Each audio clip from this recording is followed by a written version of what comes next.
naquela época, a ideia de família tinha-se os filhos justamente já para ajudar o pai. Essa ideia de criança somente brincar é coisa de agora. Naquela época, os filhos tinham que trabalhar para ajudar os pais no sustento próprio e dos demais irmãos. Então, o papai casou-se e ficou lá trabalhando, vivendo aquela vida de garimpo, né? Que sempre foi, de roça também, porque tinha-se os garimpeiros, mas também tinha que ter o alimento para sobreviver, né? Para sua manutenção. E assim foi indo. E o papai se tornou um rapaz. Eu considero tanto o papai como a mamãe um casal à frente dos seus tempos, né? Que ele foi mais longe. Os demais irmãos dele, ele tinha mais três irmãos. Um faleceu logo, o Antônio, mas o Quinta e o João continuaram, viveram até pouco tempo. Então, mas eles ficaram lá. E o papai não, ele não ficou no garimpo, ele foi para o comércio. No caso, ele era comprador de diamantes. Então, ele tinha o garimpo, tinha meia praças, que são assim, são conhecidas as pessoas que trabalham, né, na meia, mas ele era comprador de diamantes. O papai, no seu burro, ele ia daqui a Iporá, montado, à procura de diamantes. Então, ele intermediário, ele comprava e revendia as pedras. Então, quando eu nasci, quando eu me entendi por gente, o papai já não mais viajava atrás de pedras. Ele comprava aqui.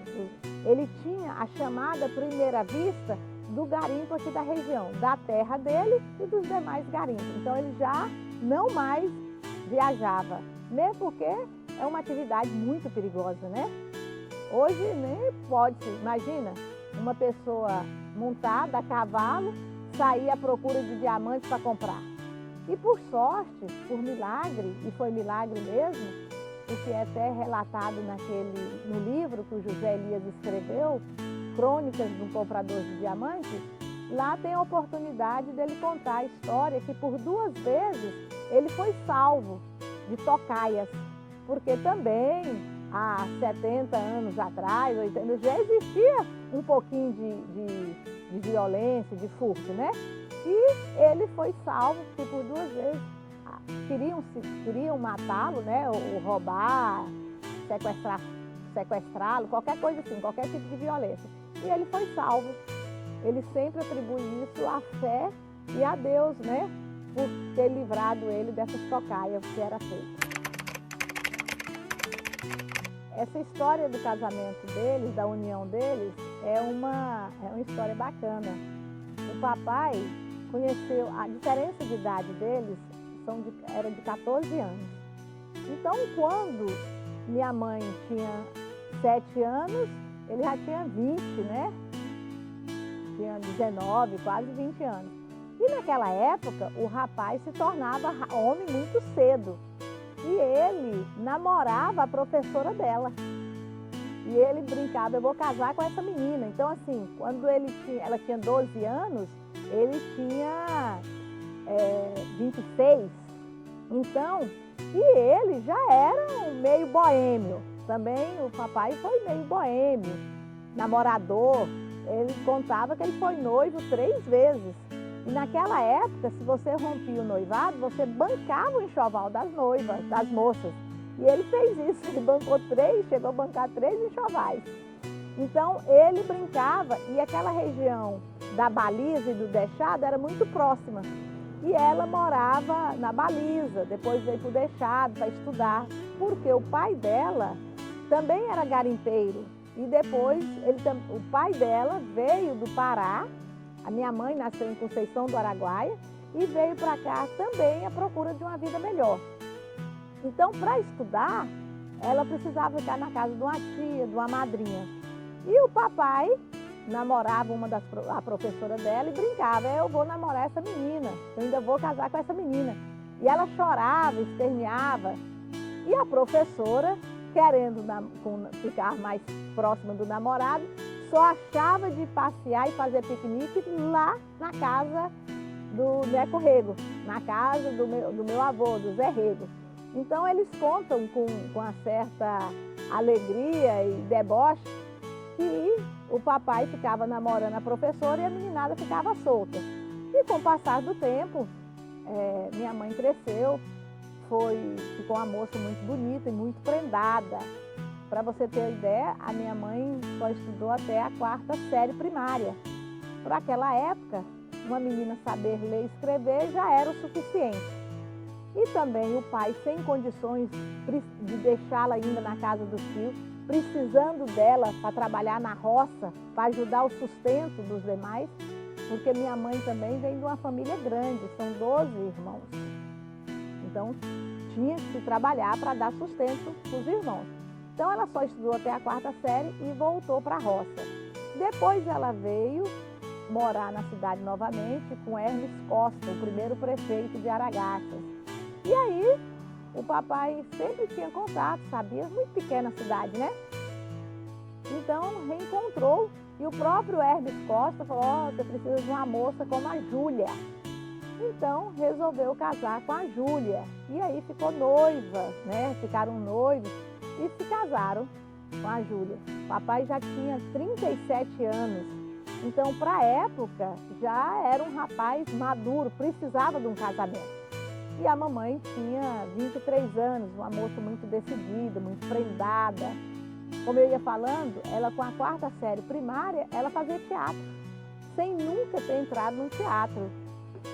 A mamãe era costureira, prendada, bordadeira, fazia vestidos de noiva. Então, as prendas domésticas, ela era muito boa, era com muito talento. Tudo que ela fazia era muito bem feito. E aí casou-se e foi morar na casa da sogra e do sogro, porque ele era o responsável pelos pais. Então lá também a mamãe viveu, trabalhou demais, porque na época, mulher, o trabalho era muito pesado.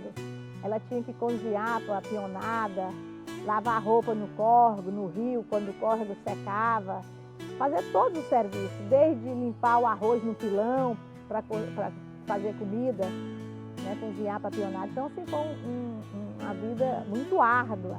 Mas ela sempre trabalhava muito no pesado, mas nunca perdeu a doçura, o carinho, a fé. A mamãe é muito religiosa, sempre foi muito religiosa. Inclusive, ela era a rezadeira da família. Tinha um tio que falava assim, vocês fazem a promessa e quem paga é a dona Júlia, porque a mamãe tinha que rezar os textos pagando as promessas. Naquela época também se tinha muita fé, né? Não tinha esse acesso, não existia essa tecnologia. Então, a maioria das pessoas era muito temente a Deus. Então, se adoecia, se tinha algum problema, se fazia uma promessa. Tanto é que até hoje, lá na fazenda, nós temos aquele cruzeiro, representa o símbolo da fé do catolicismo e também a esperança de que tiraria os mal-olhados, daria sorte na vida daqueles moradores lá. Então essa foi a vida da dona Júlia, sempre de muito trabalho, mas também de muita dedicação à família. E conseguiu ter e criar e educar 5 filhos. E eu tenho esse privilégio de ser a caçula e ter aprendido muito com a dona Júlia. Primeiramente a fé, a importância de uma vida de fé, de temência a Deus. E também de toda essa dedicação à família, isso ela conseguiu nos passar. Eu sou a última de 5 filhos, né? Então eu sou a 5ª. E eu já nasci em Aragarças, na cidade, porque a minha diferença com meu irmão mais velho são de 12 anos. Então a mamãe morava na roça, mas aí com a necessidade dos demais irmãos estudarem, ela mudou para Aragarças, ela veio para cá. Então eu já nasci aqui em Aragarças e aqui eu me criei. Assim, ela já precisava ficar aqui para os meus irmãos irem para a escola. Então eu sou, como eu falei, eu sou a caçula de 5, né? Então aí a Marinei, eu acredito que foi criada como uma criança normal para aquela época. Uma família humilde, né? E que ficava um pé na roça e um pé aqui. Antigamente era muito bom, porque as férias eram muito grandes. As férias escolares eram de novembro a março. O calendário escolar era muito pequeno, né? Então, é essa vida toda lá na roça.